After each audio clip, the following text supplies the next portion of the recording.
Record. Record. All right. Go, baby. All right.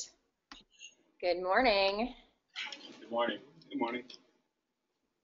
Let me get my screen up. All right. So can you see my screen? Yeah. All right. Great. Well, good morning, everybody. Thanks so much for coming in. It sounds like there's actually a lot of experience in the room, which is great. So, feel free to jump in with some personal stories or experience as we run through this. So what I have found to be the biggest challenge, especially in corporate life, is that you have a lot of people who have a lot of great ideas, but nobody who really understands marketing. So they generally like to market to themselves more than the actual customer. So today we're going to talk about know thy customer first. So just real quick about myself. I've been in marketing for over 15 years. I've worked in small business, Fortune 500, tech, nonprofit, and as a consultant, which is what I'm doing right now. I just moved to San Francisco from Austin, Texas. So getting used to the cooler weather out here. It's generally about 108 in Austin right now. So I've got my master's in advertising from the University of Austin and a bachelor's in public relations from LSU, just to let you know. She's also my daughter. All right, getting married in October. So. I saw the name that was kind of a little bit of a giveaway. Also, John Kelsall, stop telling the world my business. Okay, so it sounds like a lot of you are sort of getting ready to launch or have already launched, and you're in the process of that, and it's very exciting, and it feels like you have a lot of the pieces together. We have a nonprofit that helps launch veteran businesses, and it's always exciting when tiny little things start to happen. So you get your business card, you finally get your logo, you get the name of your business settled, and you're like, yes, I have arrived, this is happening. Unfortunately, just because these tiny little things come together and you open the door doesn't necessarily mean that people are knocking it down to take advantage of your service or products. So that's when it gets to be a bit challenging, and you think to yourself, oh no, what do I do?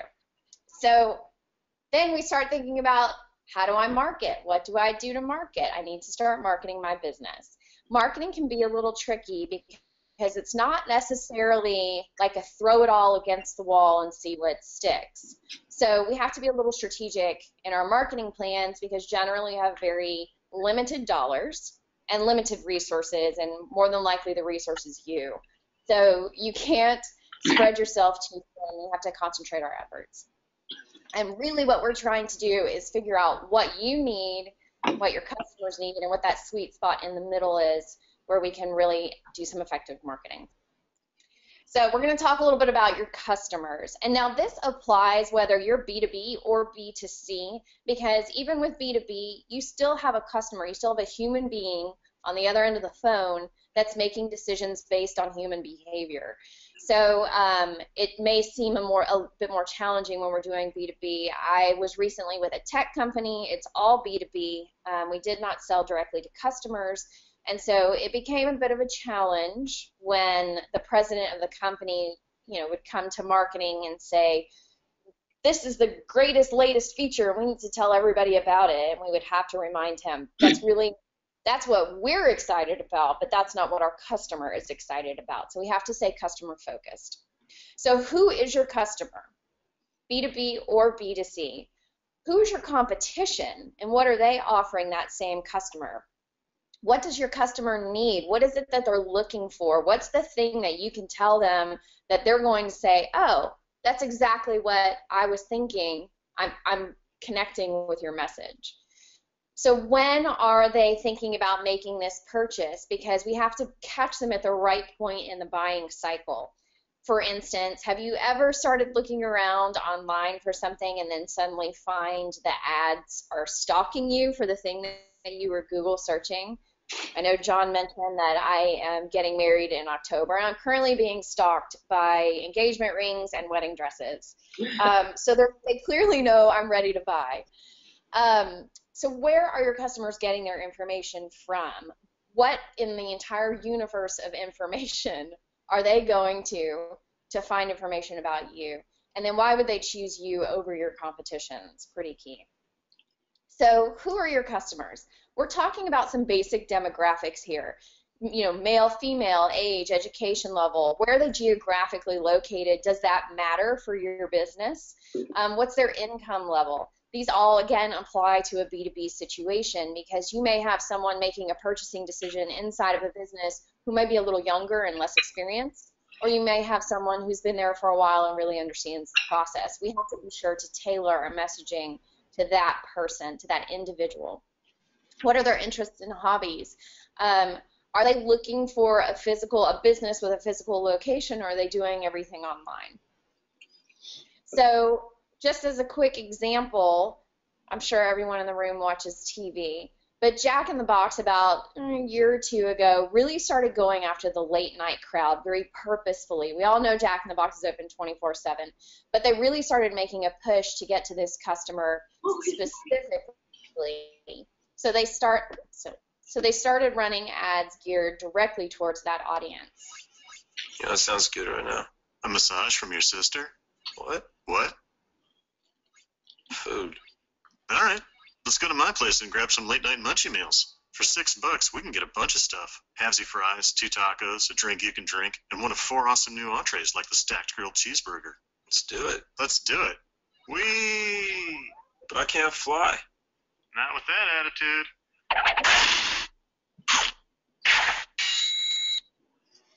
So this is a really good example of knowing your audience. They know exactly who's awake late at night and has the munchies. So just great example of gearing that message directly towards their audience. So when we talk about competition, we have to talk about share of wallet. So this is the Vanishing American. Sorry. The Vanishing American hamburger. It's been. Sorry. Anyway, so we have to talk about share of wallet. So is the product or service that you're offering a luxury item, or is it a necessity for everyday life? We all know, I mean, think about your own personal budget or your own business budget. You're going to devote more time and attention to the things that you need every single day because you have to have them to survive. Those luxury items are generally bigger ticket items, and you're going to take a little longer to research those and make some decisions about them. In that frame of reference, let's say we have a computer guy in the room. Let's say you are going to make the leap and buy a new computer. It's several $1,000s. So you're going to start comparing based on price, on quality, on the different features that you need and want in that item. You may even consider what friends and family have told you. But we have to think about not only what that customer is looking for, but what is our competition offering them, and how competitive is that set of features and functions that you are offering versus your competition. So back to our Jack in the Box. Taco Bell did the same thing, and these guys, while they may not offer the exact same menu items, they are still in the same space. They're quick service restaurants with a fairly low level entry point with price. It's all fast food. But you can see, this is just a quick snapshot of their website. They're calling it the fourth meal. Jack in the Box is calling it late night. But they're still going after that exact same crowd. When you see the commercials for this, it's very clear that they're going after that sort of party crowd, late night, leaving the bar drunk and need a snack. So what are you offering, and what is your competition offering? So what does your customer need and want? Again, we'll kind of come back to that need is the more consumable product. There may be a more frequent purchase on that. There may possibly be more competition in the market because it is a consumable. You may have to offer incentives to get people to try out your product, and may even have to incent them to repeat purchase because it is such a low entry point. For a luxury item or a high dollar item, it's definitely going to be a less frequent purchase. you may have to really dig deep for incentives here, and they don't have to always be tied to dollar amounts, but something to incentivize someone away from your competition and to you. And you also have to really provide a lot more information, because on a longer buying cycle, we really have to think about all the different decision points that someone's going to make in that cycle. Again, let's go back to an example of you. If anyone has purchased a car recently, you probably didn't walk onto a lot, point at something and say, I'll take it. So it's probably something you went and did a lot of research with Consumer Reports, or talked to friends and family, did test drives for several different brands. There's a lot that goes into that. But at every point along the way, what was the competition offering in the way of information? Was it more about, this is why you should buy this vehicle, the safety features? We know that this is important to you because you have a family and you want to keep your children safe. Or are you a customer who's buying their first vehicle and you're really looking for better gas economy and a good price and a solid car, but you don't have a lot of money to spend? So knowing your customers' needs and wants and providing the right information at the right time is key. So just a quick example, I don't know if anyone has heard of the company Fabletics. It's Kate Hudson's company, and it's all about workout clothes. So I wish I could ask our hands in the room if anyone's ever walked into a Lululemon and seen that their yoga pants are on average about $100 to $150. Not everyone can afford that price point. So she started this company where we have more affordable workout clothing, and they actually send you stuff every month. And you can see here there's a huge incentive to get started with that program. There's a lot of competition in the women's workout gear market. Everyone's getting into that. She's taking a slightly different twist on it by doing a monthly membership and offering very stylish clothing for less money. So this is a good example of offering a deep incentive to get people into the process and into the flow and trying out the product.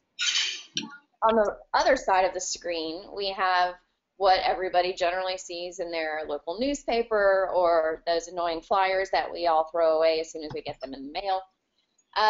This is a great example of trying to incentivize a repeat purchase, because you'll notice that the offer is for 3 Gillette cartridges, razors, shave prep, or skin.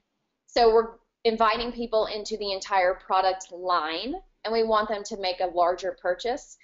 The thinking is that once we really get them hooked on our product, when they go back to the grocery store to repurchase, they're going to purchase our brand again. All right, so when are people making these purchases?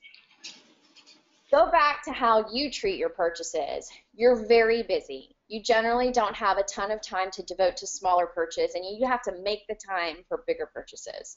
So people are managing very busy schedules. They need information quickly. They need precise information to make decisions. We have to give them what they want as marketers and what they need. We also have to figure out a way to be in the right place at the right time with the right message in that moment. And we know that because we know our customers, we know their buying habits, we know their needs and wants.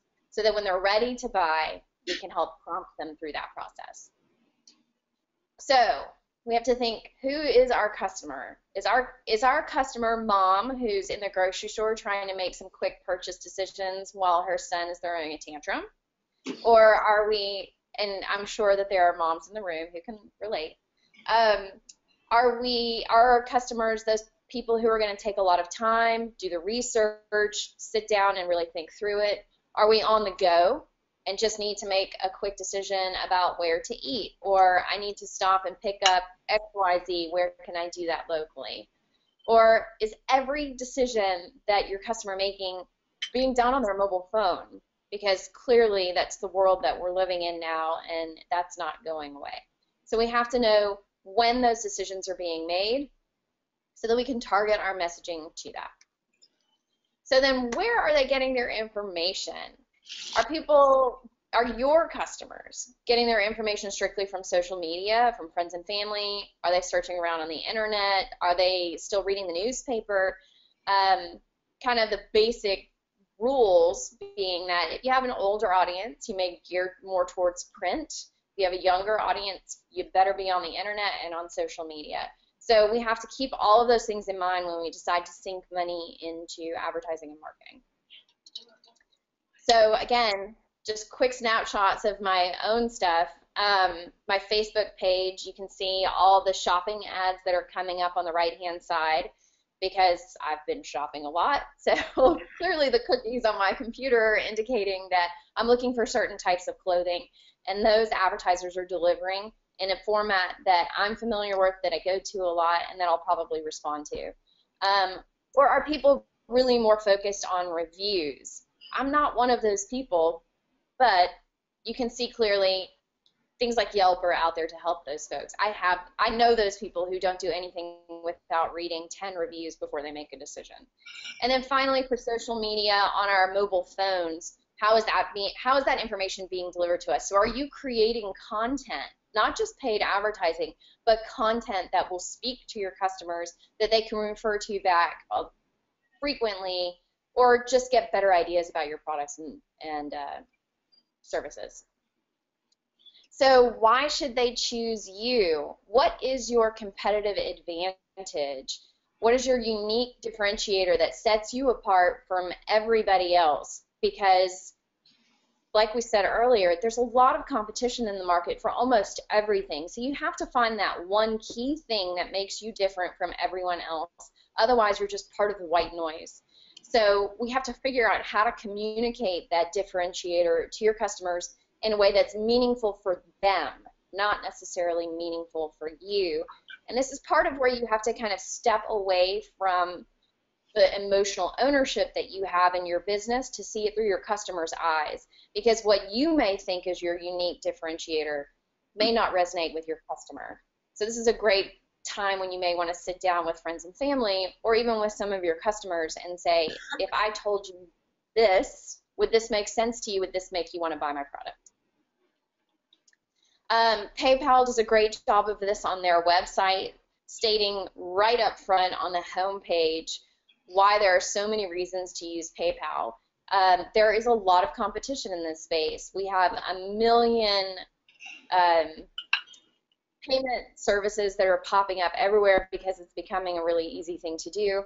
So in that space, these companies have to really make themselves stand out. I actually just left a company that does mobile payments, so PayPal was considered the competition, and they do a good job.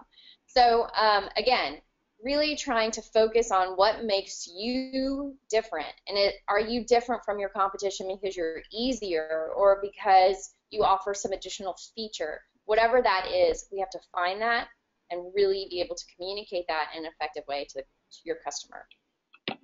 So that's kind of the common sense part of marketing. Let's talk a little bit about messaging. So it is in what you say. The needs of your customers should always be at the center of all of your messaging. Everything that you come up with, when you are communicating out to your customers, it's not about you, it's about them.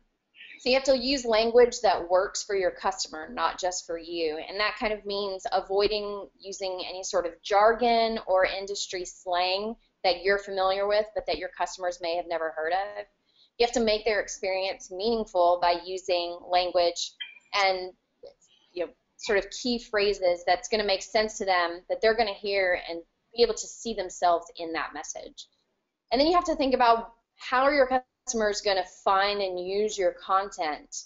So are you putting content, are you using paid content? Are you using free social media?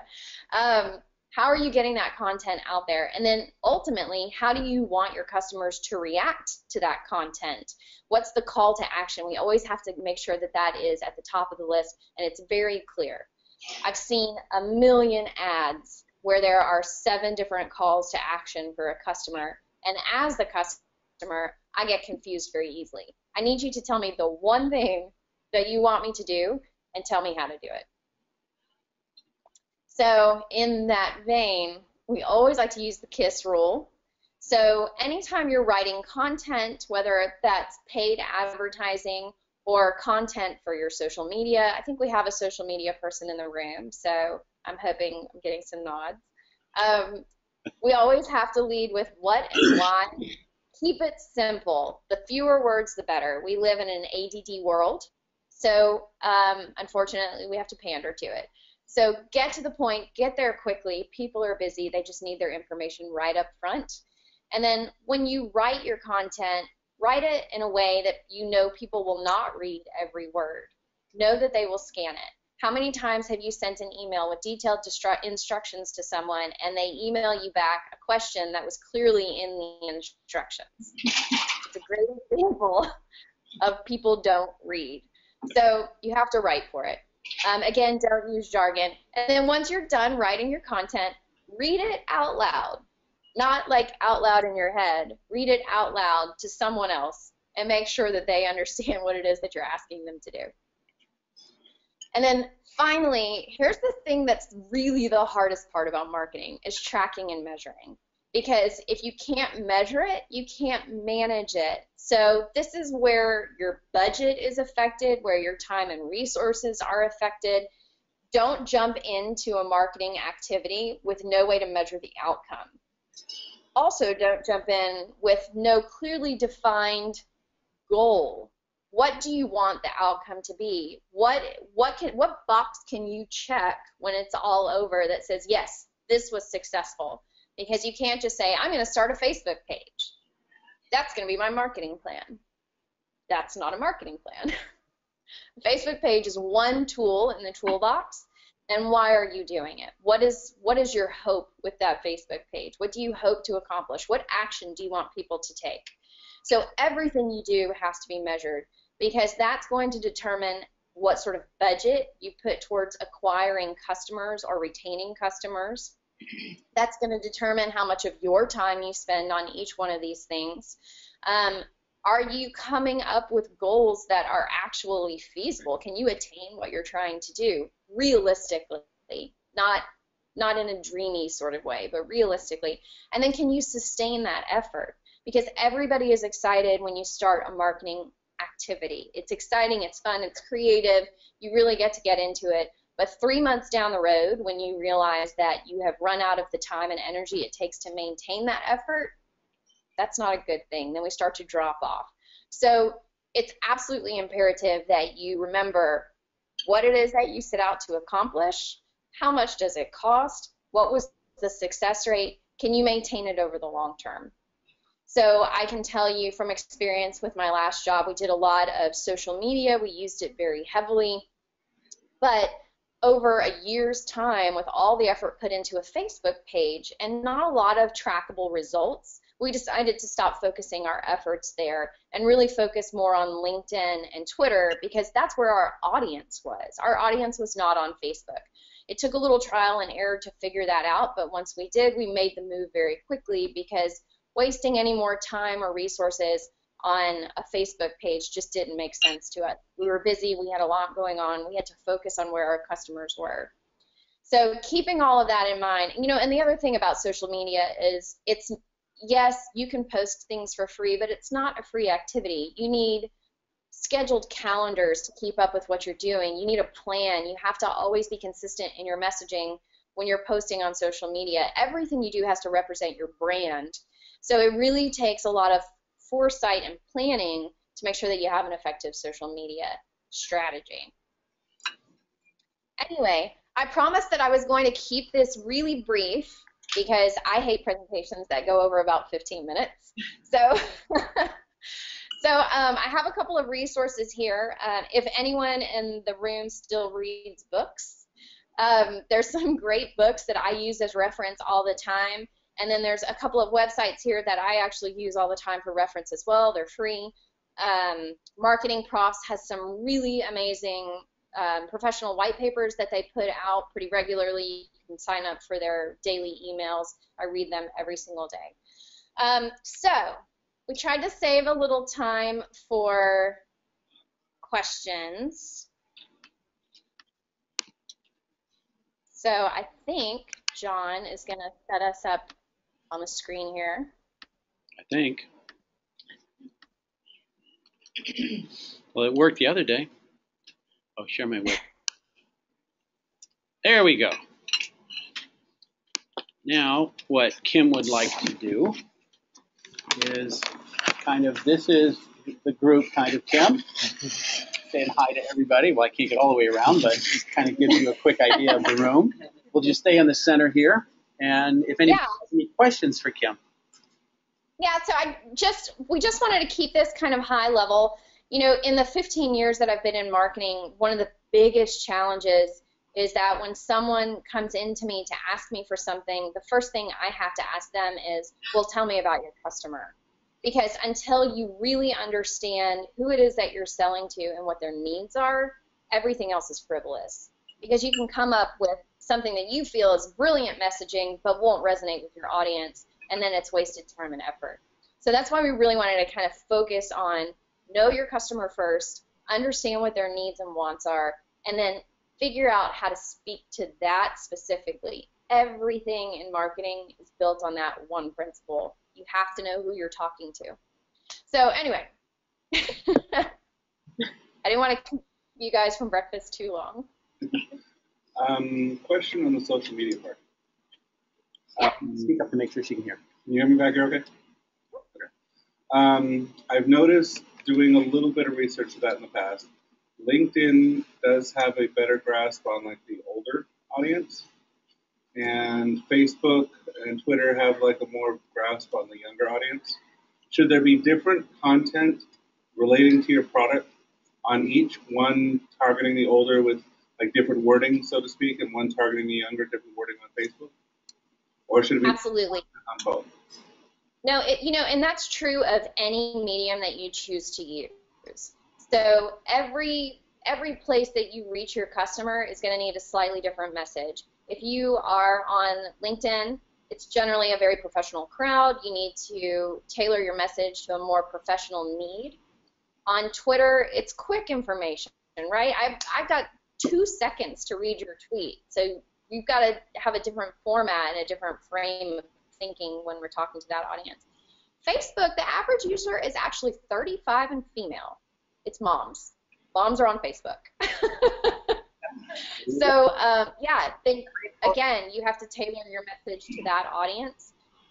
Your really younger audiences are on Instagram and Twitter and Snapchat and what's the other? My mind is blanking on the other messaging platform. But yes, everywhere you go, even if you were looking at direct mail, newspaper ads, online ads, all of that needs to be tailored to the person that you know that you're speaking to. There's no one message that will fit all audiences. Right. That's what makes it a little more challenging. I have a Facebook personal page, and then I have a Facebook business page. I find that my personal page definitely gets more attention than my business page. Yep. How do you, I'll call it, link the two to make it, I don't know, more fun for people? Because I think people like to see today, they want to know you. So, right. Yeah, I get more comments over what I'm doing than I put my horse up there or my dog up there. And oh, always. Yeah. Kids and horses, and animals. You're gone. But I don't know how to integrate the two.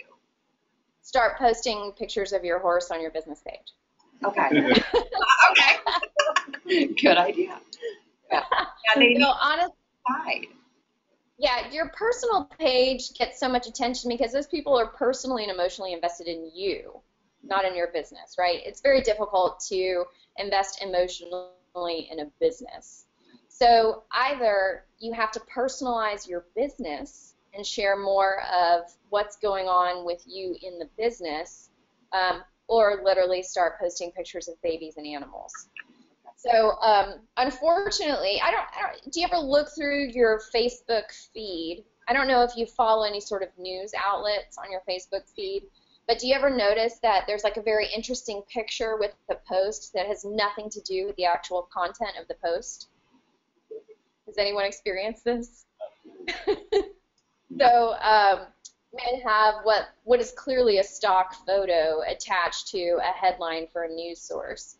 But you know that's not really the picture that was meant to go with that headline, right? It's just an interesting picture. It's really meant to visually draw you in. So one of just more interesting. Facebook is a very visual format. So put pictures up, and no, it doesn't always have to be of your horse, although if it's relevant, it's not a bad idea. But make it more personal. What was it that you said that you do? Oh, Mary Kay Cosmetics. Okay, so that's a great visual. Taking pictures of faces as you're putting on makeup with maybe like some 1, 2, 3 instructions, pictures of the products, pictures of how they're being used. Do you host parties? I do more individual. I work with. Okay. Yeah, I work with busy business women. Yeah, so when you sit down, ask them, would it be okay if I took a picture of this smoky eye look that we've created? I look at that stuff all the time because I want to learn, and I have to look at pictures to do that. That would be visually interesting for someone to look at. Keep the content short. Always provide links to where you want people to go, or give them a clear call to action. So look at this great smoky eye look. We created this with this brand new product out this season. Check it out here. So pictures, pictures, pictures. Thank you.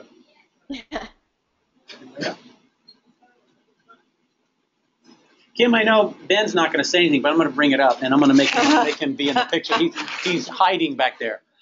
Ben is starting up a bookkeeping and payroll business. And what suggestions would you have him? He's a B2B. So what suggestions would you have for Ben to get out there more and get known? Well, my question for you is, what is your big differentiator between you and QuickBooks or any other company in the area that can do that exact same thing? So QuickBooks is a hard one to compete with because they're about self-sufficiency. That's what I'm being defeated by most. As far as, ADP or Paychex or Ovation, personal service, 24-hour live person contact. Whenever you have a question or a need, then I'm right there on the phone to answer and take care of whatever problems you're having, and also just cheaper service, less expensive. Okay. So ADP and a few of those others all have customer service options. So that may not be your strongest differentiator. But price might be your differentiator. So can I get everything that I could get from a behemoth like ADP, but can I get it for less money with a more personal touch? Absolutely. So, right. So if you can frame your messaging in that way, yes, I understand all the things that come along with ADP, and there's all these future services that we can tag on as your business grows if we're using a company like ADP. But maybe your company doesn't need all the headache and heartache that comes with having to learn a new system. I know every time I have to adopt a new piece of technology, there's always that big learning curve, and I would rather someone do it for me, right? Yeah. So I think that's really where your strong point might be. So when you're out talking to customers, maybe the advantage is you don't have to go and learn that new system. You don't have to understand all the rules and regulations that come along with it. That's what I'm here for. That's the personal touch. I take care of all the headache and heartache for you. You just tell me what you need. That is a service that I would purchase because I don't want to have to learn a new thing. I don't always have the time for that. So coming up with some specific messaging for that when you go out and I'm assuming you probably start targeting smaller businesses, right? Yes, and professional. Yeah. So your big selling points are going to be price, the convenience of not having to go out and source all these big things, install the systems, integrate the systems, yada yada. Price, I'll do it for you, and I'm always here to personally handle it. So I think once you can kind of nail down those as differentiators, you may have an easier time of convincing someone to go with you instead of the big guy. It's very hard to get people to change. Nobody wants to change. So initially I was targeting established businesses, and but I'm kind of changed gears and are going after people that are setting up. So which is even better, because if you're just getting started, you're probably more focused on running your business than you are on keeping the book. Right. So Right.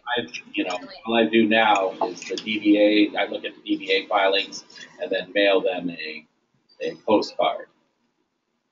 And what does your postcard say? Just about our services and, the little quick rundown, pre-tax filings, just kind of got the logo. Yeah, the people that I've talked to said I need to put something on the back. Just haven't figured out a way to do that, to provide something additional to differentiate myself. So I'm just, we're having an honest discussion, right? Your business is not sexy. It's my bam. It's not sexy. But I think there's probably a clever way that you can really get somebody's attention. And it might have to be very bold. So something to the effect of, No business. Busy is too boring, right? So be lazy. Let me take care of it. Really get to the heart of the issue with your customer, because that's what's going to make that postcard stand out. That postcard's coming in a stack of mail this big, right? You need to have something very to the point and very clever and put it in big, bold words across the front of that postcard, and the little print will be your free tax filing and the other things. But really get to the heart of the problem that your customer is facing and be clever about it. And you know what? Just be bold. And you could even do some A/B testing, right? So postcards are a very inexpensive way to market. Come up with a super clever idea and print 10, 20 with that clever idea, and then print another 10 or 20 with the not so clever idea. Send them all out. See which one gets the best response. That's kind of the fun thing with a less expensive marketing tool, is you can play around and see what's gonna really get people to pay attention. But I say be bold in an industry that's not so sexy, and you will stand out. Okay, thank you. I have a question kind of pertaining to that. Considering he's focusing towards startup businesses and new ideas, can we guess somewhat that it's not the older crowd that's established, but maybe the younger that wants to get out there and hungry, and to put a social media or a website link or something on these postcards? So, no, you cannot make that assumption. Okay. Really, it's dangerous to make any assumption about your customer, because if your assumption is wrong, then it's a total miss, right?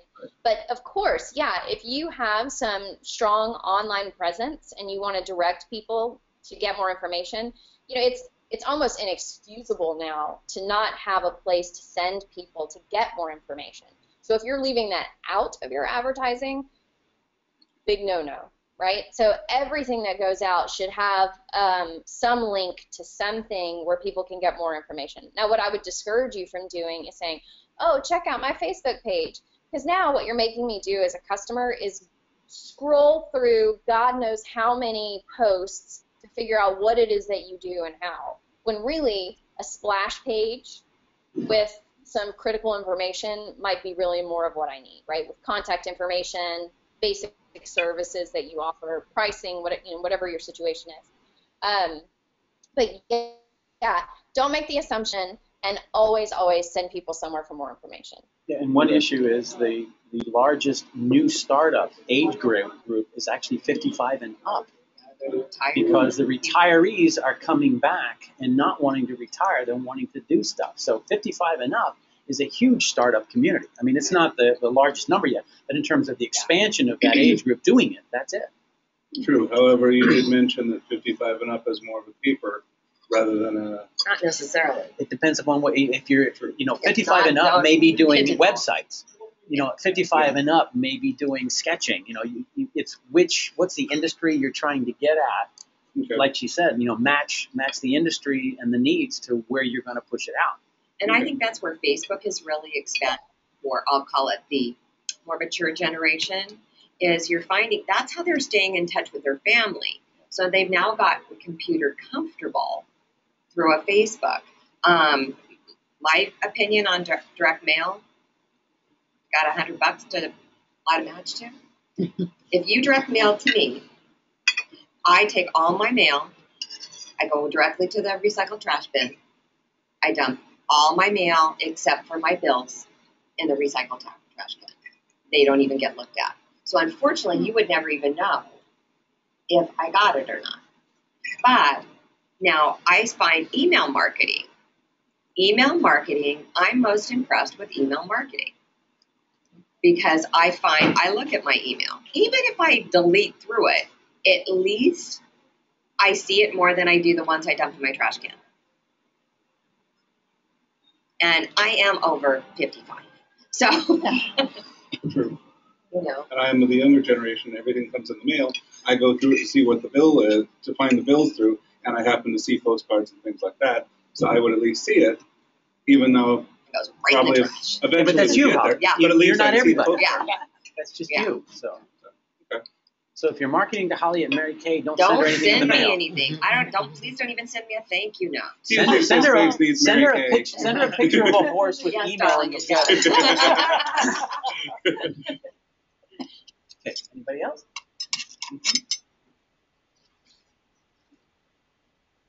Well, Kim, you know, Yes. I'm very proud of you. Thank you very much for doing this. Have you locked up? Excellent. Thank you. Yeah, No, you no. guys are frozen on the screen, but I can hear you. Okay. All right. Yeah, so I'm going to send this presentation over. Oh, hello? Yeah, go ahead. Okay, sorry. I'm going to send this presentation over to John, so if anyone's interested in getting a copy, he can email that to you. And then I would just beg you to remember that you are a customer too. In everything that you do in your life, you are a customer. No matter what product or service you are taking advantage of. Think of what resonates with you. Think of what pushes you to make a decision. And then be comfortable with stepping outside of your personal ownership with your business to put your customers' thoughts first, right? Because you might think this thing is very important, but your customers think this is very important. So you have to be able to emotionally separate yourself enough from what's happening to make those decisions. That's it. Okay, so it looks like we're getting a slow connection. Anyway, Kim, thank you so Thank much. you. Very, very appreciate it much. All righty. Bye. Bye. Do you use QuickBooks for your bookkeeping? For my bookkeeping. We should talk. I've got some ideas for